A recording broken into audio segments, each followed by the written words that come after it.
Hi, everybody. Happy Thursday. I've got my shawl on because I'm blooming cold. I was downstairs trying to figure out what to talk about tonight. I really got chilled down there. So I apologize for that. I'll throw it off in a few minutes. For a bit shorter questions, we had a UK seminar last weekend, and just for one day. And I'd like to maybe take a look at a few of the questions that we had, and they'll probably be different because it always is a little bit different. I hope everybody's doing well.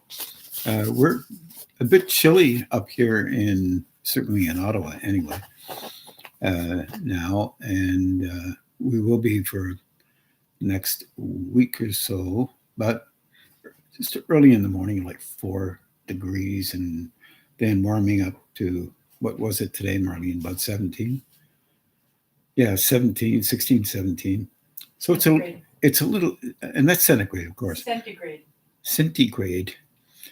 And, but nonetheless, beautiful, lovely blue sky. So let's try this. Betty Toslin asked this question. I haven't answered it before, but it's kind of along a particular line, it makes perfect sense. It's a great question. And sorry, not too easy to answer, but nonetheless, it's one of these interesting questions. I previously listened to your Adam and Eve talk, and she very much enjoyed it. She says, what about Darwin's theory on evolution, also about alien agendas, and regarding how they may be attempting to change the genetic code so that it makes the human beings more a slave to them? These are all concepts that she's coming up. Quite confusing when you hear these different things being talked about. Not sure if you can speak on this, Ron, but I thought I'd ask anyway. And there it be. These are often so-called documentaries that you get. And they're always possibilities. It's like having 8 billion people in the world and everybody's got an opinion. The truth is everybody does have an opinion. But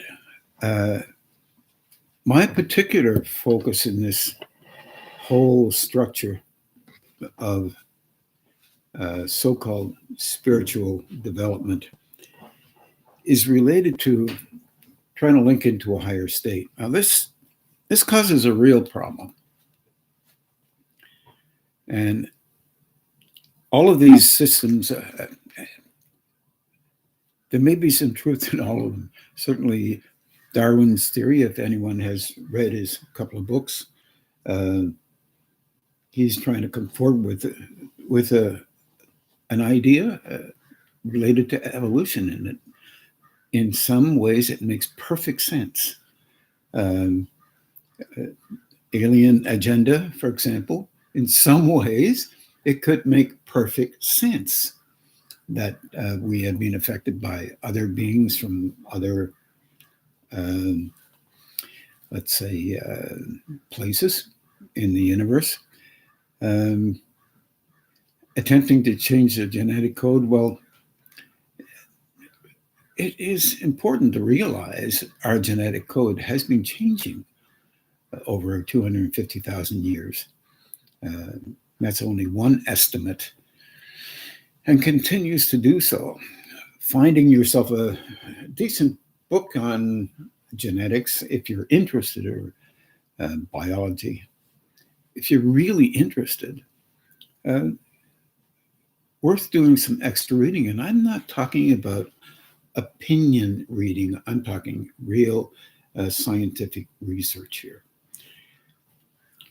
But very little very, very little can be said about internal spiritual growth without operating or coming in contact with a view that relates to and a person who has extra sensory equipment.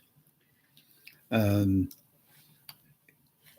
the difficulty with this is that if you have parapsychological or extrasensory equipment, it doesn't mean you're spiritual at all. It means you may follow the exact normal way that humans express themselves on this plane. If you look at a continuum, the continuum can be from the coarser approaches to life. Coarse approach to life is one that we're all involved with. You do things to support a view that you are great. And therefore, you are just as good as anybody else, and you're this way and that way. And this is what our whole competitive structure is all about. It's not only about that way in individual personalities. It's like that. It's that way in terms of nations. One city's football team versus another city's football team. I know it sounds weird, and there's some constructive stuff in this. For example, it makes people get in better shape than the other city, physically, and sometimes mentally, sometimes emotionally. And they construct strategies of how to win and how to lose. Sorry, I shouldn't have said that. How to win by 1 point even.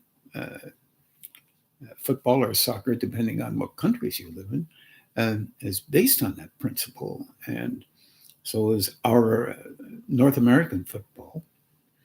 And so is basketball. And so is every game we play. And often life is talked about that way. But when you get into the genetic code and you get into looking at internal changes in personality orientations,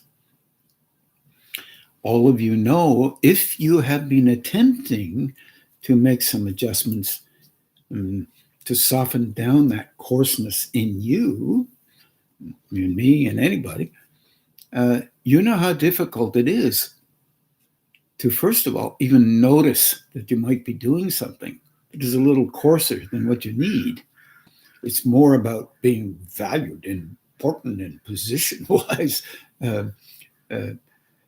having this position in place that you consider better than somebody else. In the spiritual orientation, or an orientation related to compassion or deeper levels of understanding, that is not the goal. However, in every process, every religious background, every philosophical background, every scientific background, for example, that matter. One scientist I know very well, he was writing a book. And he said, I can't talk about the book because somebody might steal this idea, and therefore I'll not get credit for it. And I said, in that particular idea, I said, that idea came out of the Greeks. It's an old idea. Yes, but this is a different angle on it. I said, oh, okay. All right. When you're looking at things, the personalization, which is natural in our world, is not as natural in higher state worlds. That's hard for us to chew on. And this question relates to, kind of in a way, a materialistic orientation. If you can, for example, jump 20 feet straight up in the air and back down, people are going to pay attention to you because you can get very close to a high jump, and you can just spring up like this, up to 20 feet and fall over. Well, you will break the world record for high jumping without even hardly moving. and you'll be very credible. You'll get in the Guinness Book of Records. You'll be recognized historically as this great individual who jumped that high. It may or may not last very long, because now you've opened the doorway of jumping 20 feet. Like Roger Bannister and Landy, who broke the 4-minute mile. There has been oodles of people who have broken that 4-minute mile barrier now. It's as if it didn't even exist before, but it did. The issue there is, I only remember it because I'm a foot and a half older than most. And when I look at it, I said, well, it's fine. It was wonderful to see that happen, actually be able to watch it happen. But within a short period of time, people were breaking it like it was nothing, because no one had done that before. And these particular moments of engagement, literally, like Darwin's theory of evolution, he didn't come up with it first, but he wrote it down first. And it was just one of those things. He got credit for it, and he did get credit for it. But the idea was a very profound idea. And the idea was of great value because it changed the way we looked at this planet and the idea of the human being on this planet, and how it could be cultivated or considered cultivated through time, through anthropology, and taking a look at this from a different point of view gave us a different perspective. All of the 17th and 18th centuries, looking at the cultivate, and even the 15th century, looking at the movement of being curious about nature and how nature was, and looking for a truth more interesting or more valid than the previous truths. It's kind of an adventure that started it was started by many people, Galileo and Copernicus and a whole slew of people at that time. And, if you look at it this way, Galileo couldn't jump 20 feet. And by the way, neither can anybody else, unless you're jumping from a plane or a helicopter. That I suppose could happen, but you might break an ankle or a knee. The issue here is that we will find out much more around the physical universe. We barely know stuff. We only think we do. And until we do know more than we know now, then we will maintain the importance of the individuality that is aligned with the knowing process. And ultimately, we will begin to consider a deeper venue, one that relates to an engagement with higher states. These are related to personalized versions of what might be true, and not negative at all. But looking in relationship to higher states is a different story. And in that story, there are versionings of relationship with higher states that are fundamentally just hard for us to imagine. But it's not hard for us to imagine a person acting spiritual and considered spiritual because of the way they act.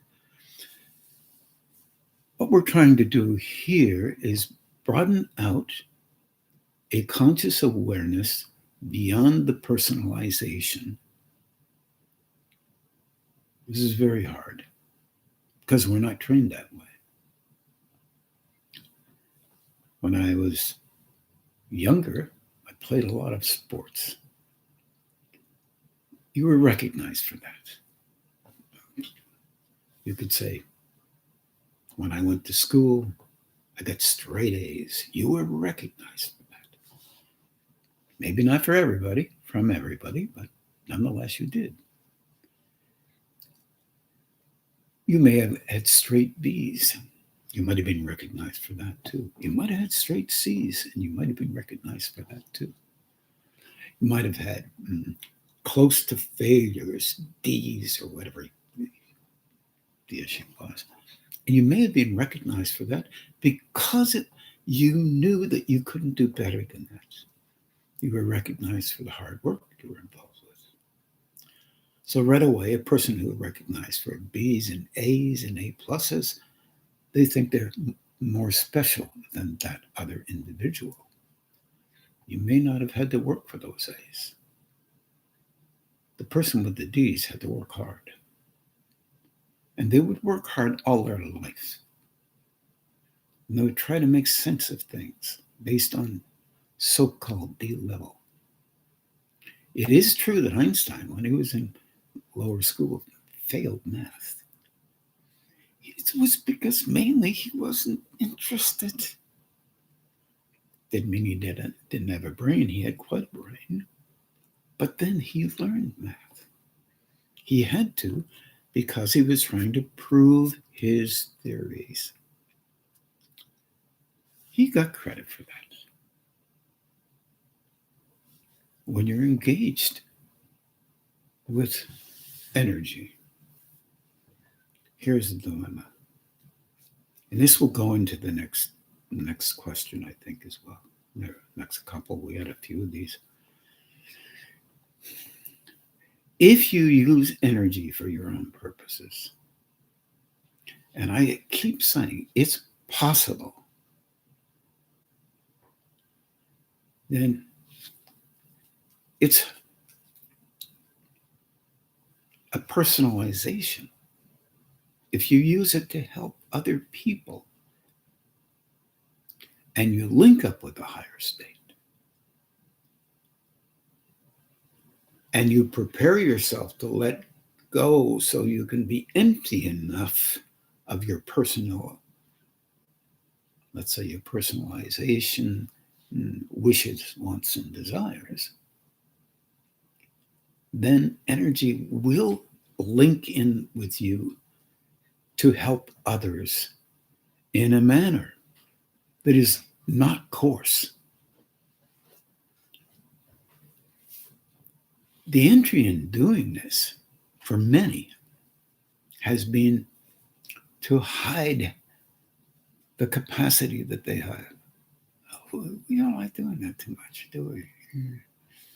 If you hide, who's gonna get those people out there to know how great you are? Oh, I don't see it that way. No matter what you do, you'll have a personality. People will know you and engage with you, and they'll judge you from their perspective. But you'll want them to think of you the way you need to have them think of you. And you will engage with that personalization. It's understandable. It's what we all do. But when you're looking at engaging with the higher state, we have an awful time allowing anything to be more valuable than what we come up with because it diminishes us from our point of view. That's our vulnerability. We shouldn't let that happen per se. You need to be aware of how others attempt to affect you. That's no doubt about that on the coarser levels. There is no doubt about that.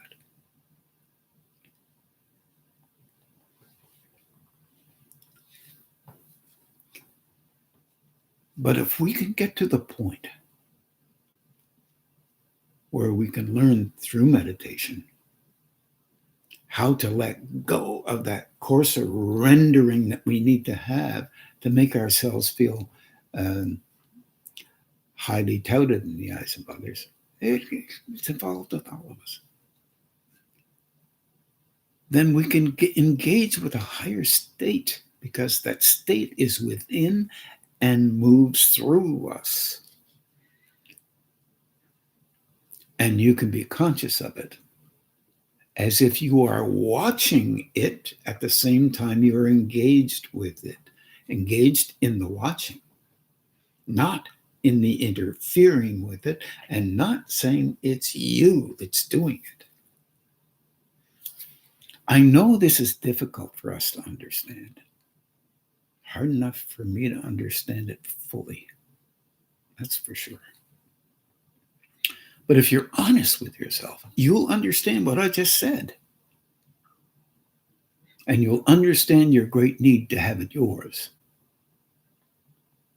So you can be valued as something.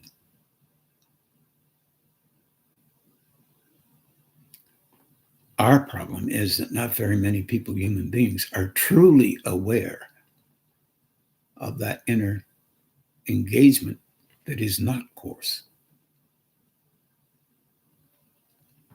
They're fairly aware of their view of things, which is coarser. And that view of things has to grow. But you can't force people to grow. And you can't prove those things unless you become more aware than your personality would like to have you. And this is a fundamental dilemma. It's a dilemma for the next questions as well. How do you do that? The only way I can see it might be helpful is to have tremendous patience with yourself, because you're not always going to be able to do that. And you're going to have to be honest with yourself. This I am not doing under these circumstances, one could say. Because this is what I think should be. And that's what we all do. But for you to catch it and notice that you did that is an act of conscious awareness relative to another level attempting to help you, one could say, or you breaking through the barrier of the enclosure that you have to let it be okay with you to notice those things, feel the vulnerability of them, not defend them, but recognize that they occur. That's all. Nothing else. Nothing else. Just recognize they occur. And the first 3 or 4 times that you recognize those things in you will be the beginning of a willingness on your part to align with another level of will that relates to seeing what's there as opposed to what you want to be there. And this one's tough. And I think this is part of the evolution of our humanity. And I agree. It is extremely difficult to be okay with noticing that.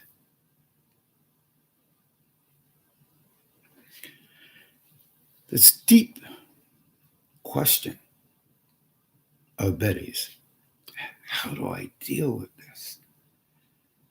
This is always entering into an engagement with, how can I tell myself I'm spiritually oriented?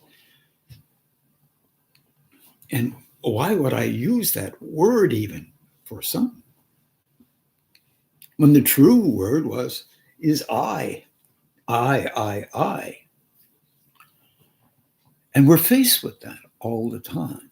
Each and every individual who walks out on the street, or doesn't walk out on the street for that matter. So, what I would say is, excuse me just a minute. What I would say is, one step at a time.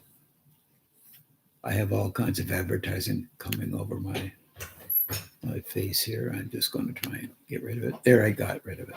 There, good.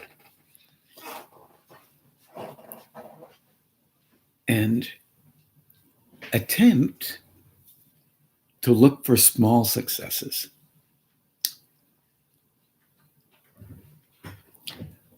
When I was talking with the UK folks last Saturday, I remembered a meditation I had back in the early 70s and late 60s.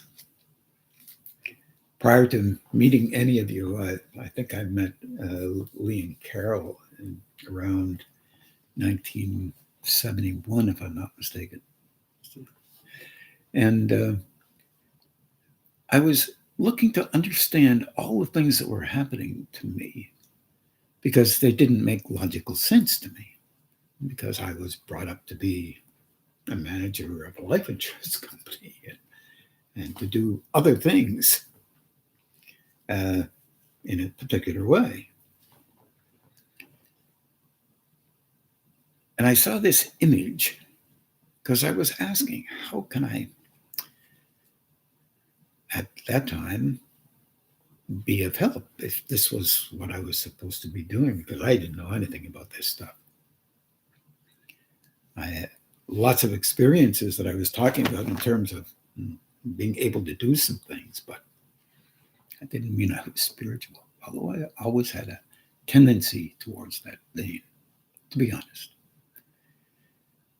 I got this image of an inchworm, 1 inch worm. It was moving, but it was glowing. And I thought, well, that tends to my humility.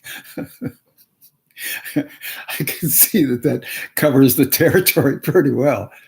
I'm about an inch big and pretty wormy. So I'm settled on the ground, but I'm glowing anyway. So it was like, for me, that was a reassurance. At least there's a little glow there. And to me, because of my weird sense of humor, I think that made a tremendous amount of sense.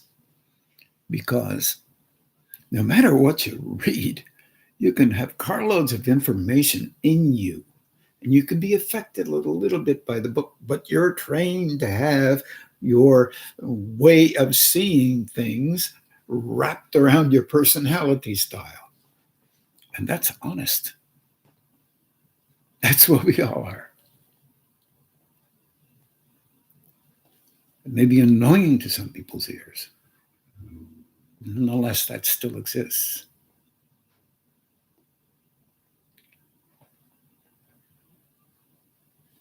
So even as a glowing being, small one, you have an effect on others. The issue here is, don't define spiritual growth with ability to do things. Now that sounds weird, because that's not the way it sounds. We can present a certain way, but to help others learn how to grow inside is very difficult. You can present them with all kinds of things that really work. I've been doing this for a long period of time.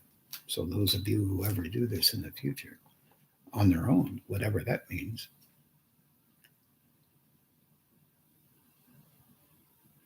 people will not do something that will help them. They will do what they believe will be helpful to them.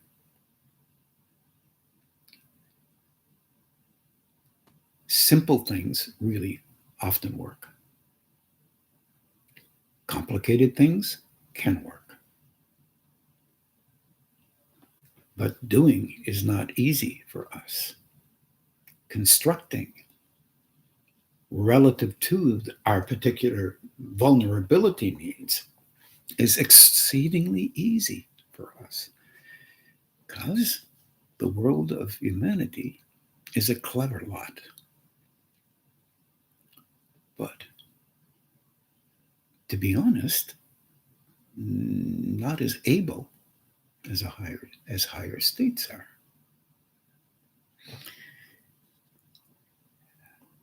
I'm not sure how much more time I should spend on this, but consider this one idea. You may not like it, but if those higher states within us, this sense of love that is there all the time, fuels whatever we wish to do, then your jerkiest response will be fueled. So will mine.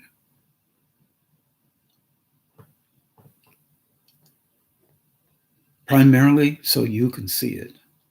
So there's an extreme amount of trust in us relative to growing. It's just not in us relative to helping at a vulnerable level. But we're moving slowly in a direction, I believe, you may not share my belief,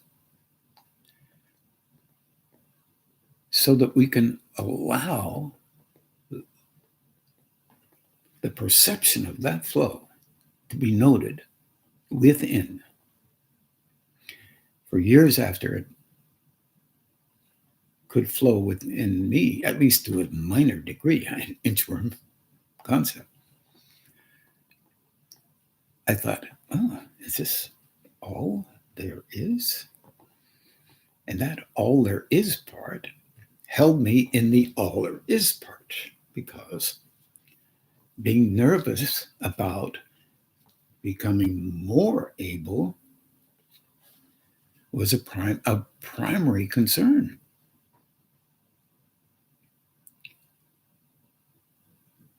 I took a period off well, it really wasn't off, but I thought I'm not going to teach, and that was in the 70s for about 5-6 years. And I did that because I had to begin to realize that there was something much deeper than just my personalized view of stuff, because that didn't make sense to me. I ran into that with being around people all the time, and highly educated and quite able people and functional. And they were, I wouldn't call them any more spiritual than anybody else, but they could do a lot of really very able things, but that wasn't anything. And they could lie, just like everybody else, which is part of the deal. But they weren't bad people. I realized that, and I said, these aren't bad people. They're shaping and forming something relative to their need. They're just using a little bit more cement in different places. But when you're dealing with inner growth, the difference between seeing something inside that is different than what you think it is huge. But there's no negation that's involved with it. In our external world, there's a negation every time you turn a corner. This is a better idea than that. There's no activity. There's no internal activity. There's no movement towards growing. You'll laugh probably at this one. I'll ask, how many people meditate for 3 hours a day? And I'd say to myself, God, I'm glad they don't. Because if they did, they'd be inundated with seeing things within themselves that relate to it, trying to help them have a better vehicle so that physically energy could operate into them for a purpose, move them around different directions, purposeful directions related only to a higher state, not related to what they want. Emotionally that way, emotion comes up, got to see you still have a little on that and how to deal with it. It's not so easy. Thoughts, when the mind goes quiet, but it's active and functional, but it's not personalized. You walk around with a quiet mind. If that ever happens to you, you'll freak out. No, you won't. You'll figure it out. And hopefully, your figuring out will not only be attached to your nameplate. That's the rendering of an internal spiritual development. And you're best not to tell a whole lot of people about that one. Because that, if you talk like that, that may be related to advertising, unless advertising you, unless you're really attempting to engage with some kind of help. Help me to be okay with this. Is this okay? Is this real? Is this how it normally works? Or am I having early onset Alzheimer's? But either one could be true, of course, but not necessarily so at all. You've heard me talk a little bit about this before, but it's very difficult.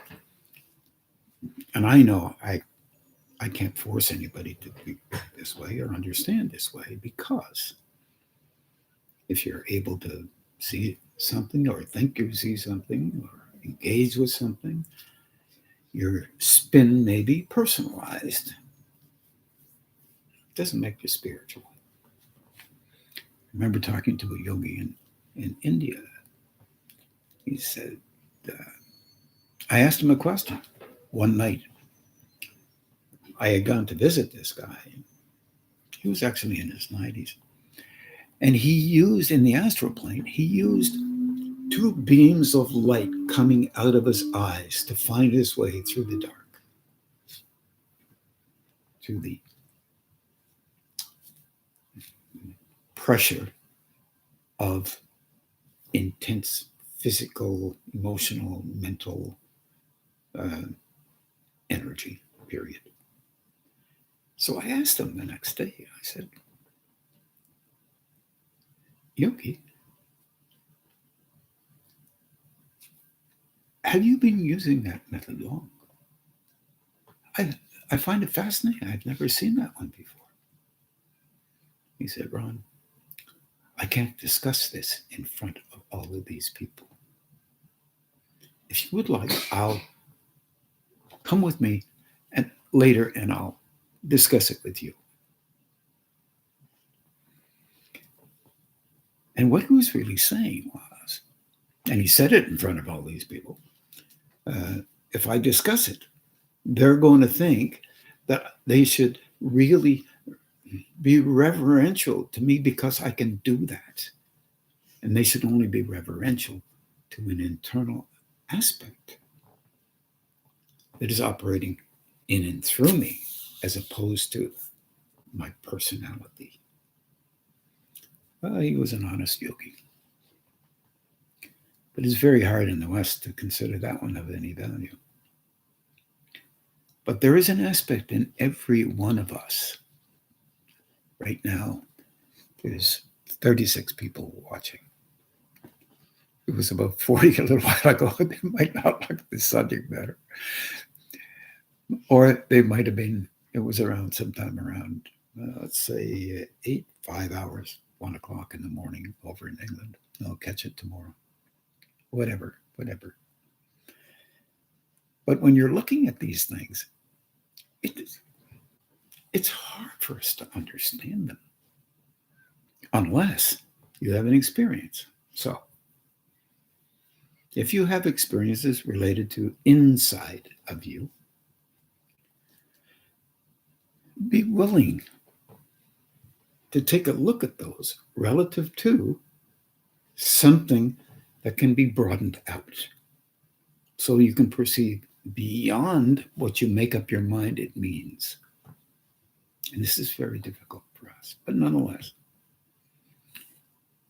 it's a positive way to do it. And just say, oh, and then go on with your life. Live life. Be happy. In our world, you have to be miserable to be spiritual, but it's not true. Notice how next time you go to your favorite church, if you have one, walk in and see if you change the way you are when you walk through the door. It's being trained into us. But you sit on your Chesterfield. Maybe you cross your legs, maybe you don't. And you sit and you meditate by yourself.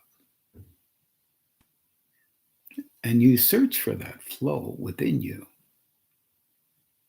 And you'll notice it in various places from time to time. Be with it.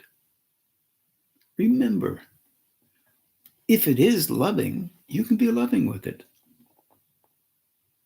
Focus on it and think of loving. And ask for help. And be okay with you. And that is an aspect of growing. Most people, many people, I shouldn't say most, when they meditate, they contemplate. Their mind is active. They want to do that because they want to solve a problem. Well, that's one form of engagement.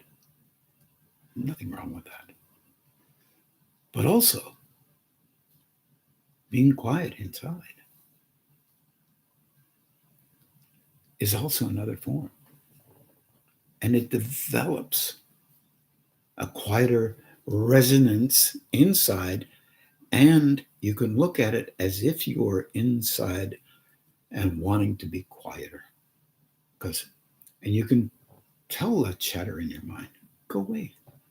I'm meditating right now. This is all I want to do. It's all I'm interested in. If you have a dream image, use energy on it. Ask for help for it. Whatever it shapes and forms in front of you is relative to aspects of you that exist in you. No negation is involved. It just reaches out from the unconscious, displays itself. Ask for help for it. Let it go. Maintain your focus on trying to meditate. If you can only do that for 15 or 20 minutes, then do it for 15 or 20 minutes every single day. Don't spend all your day meditating. Your personality cannot handle it. I'm not negating this at all. I'm just saying the versatility of a personality is not strong. A personality is not necessarily versatile, except if it's only engaged in the patterns that it's normally used to. So you want to take it slow with that. Otherwise, you move your attention into a place that relates to how you have been brought up, how you think things are, and it exacerbates it. In a sense, that's not too bad, unless you start believing what you're presenting. The only thing we can do with that is take time out from time to time. Once in a while, have a meditation that doesn't have to agree with everything. And I don't mean that externally. I'm talking about internally. And with everything means you. You don't have to agree with you. You can just say simple, oh, that's interesting. Or do some healing on you. Meaning, open your hands. Try to be aware just behind your shoulders and up a bit. Focus down towards that upper cradle. There's a line from down the clavicle and around the shoulders and back again. Just like a from the shoulders out like this, and you're asking for help for you. That will affect you. Don't believe me. Do it. Try it. And when you're doing the so-called balancing, try to hold your arms up there. Go up about, try the brow first. It's usually a helper. About a little above, an inch above your brow, and keep your hands up there. And they'll get tired. Leave them there for about at least 2 or 3 minutes if you can. If you can't do it a minute. And then drop your little finger, roll the hands over, do the same thing. Point them up there about 6 to 9 feet above your head. Now you're doing that and calming down inside like you're going to try and meditate. At first, your arms will get really heavy. And they will be heavy because energy is operating through them, trying to open up links in the physical, emotional, and mental structures so that you can begin to understand that this balancing is also an opening system. Roll the hands down. If you notice a center that comes on too strong, you know what to do. Right? If your solar plexus come on so strong, if your root center come on so strong, you drop your hands under the armpits for the solar plexus, do the balancing there. It's change of position. You can do it. And try and put your watch out right in front of you. Like that. Well, you can't see that. And do it for 5 minutes. That'll be straight annoying to those of you who kind of do it but don't do it. Those of you who are actually do it when you're coming out of your meditation, slow it down. Slow it down. Because you don't slow it down because you may not quite believe that it's really helpful. And the reason why you do it at the end like that is because you're already more quiet than you were before. And it will affect you more. It will start to stimulate some of the centers above your head. And also trying to help those centers within the system to be, let's say, broadened out just a wee little bit.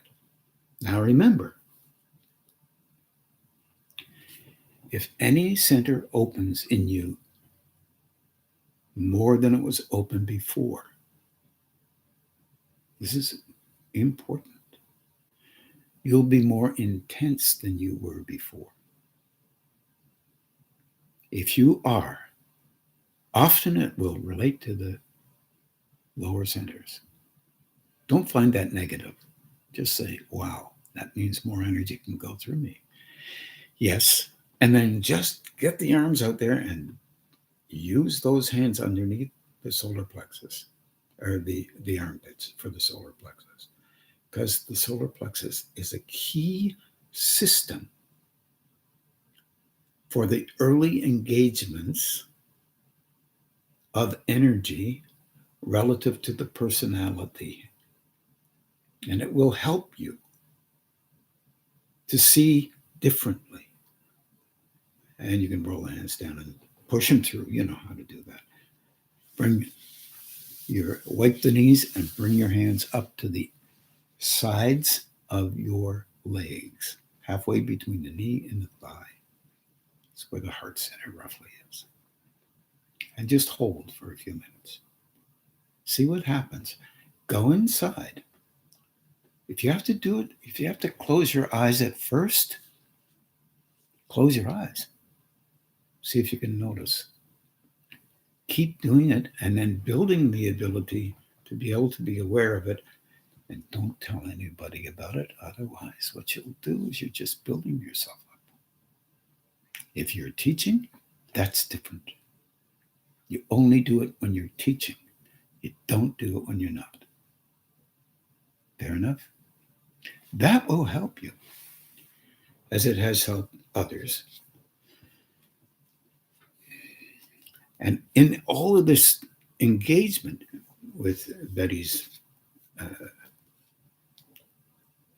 questions, they're all related to how can I be okay with growing internally myself inside of me and considering that it's actually real when all of these other things are telling me basically that that may or may not be real. There may be other things that are more real. You have to be okay with allowing yourself to understand that whatever level you gain access to, whatever level it is, I don't care what it is, there is more. If you can allow yourself to understand that one, then it will take the edge off of you having to think you're more important than everybody else. Maybe, but you've got to be the one to be okay with that. And you may not be okay with that. It might be just too darn hard to handle. That's honest. And it's all right. It happens all over the world. And that's part of our ancestry.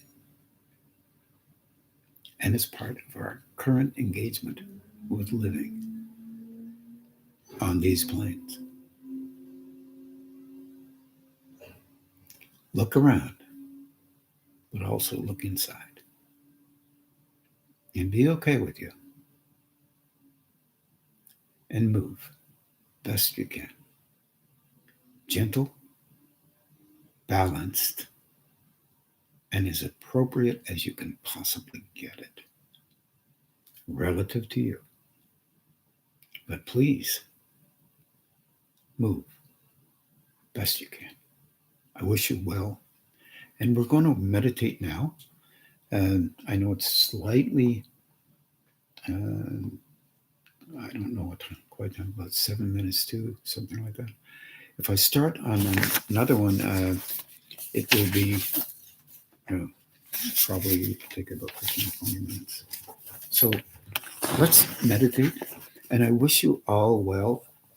We're still in lockdown here in our city and in most of Ontario. I'm not sure what lockdown means anymore, but because we get so many diverse ideas. But I realized that in the States, it's you're getting, some of you have had your second shot, some of you only had your first, but it's getting, hopefully all of you get your second. And I should have my second one probably certainly by the mid July. And looking forward to that. And I wish you well. Take care of yourselves.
Now just begin to do the balancing and grounding. Remember, take your time. Good night, everybody.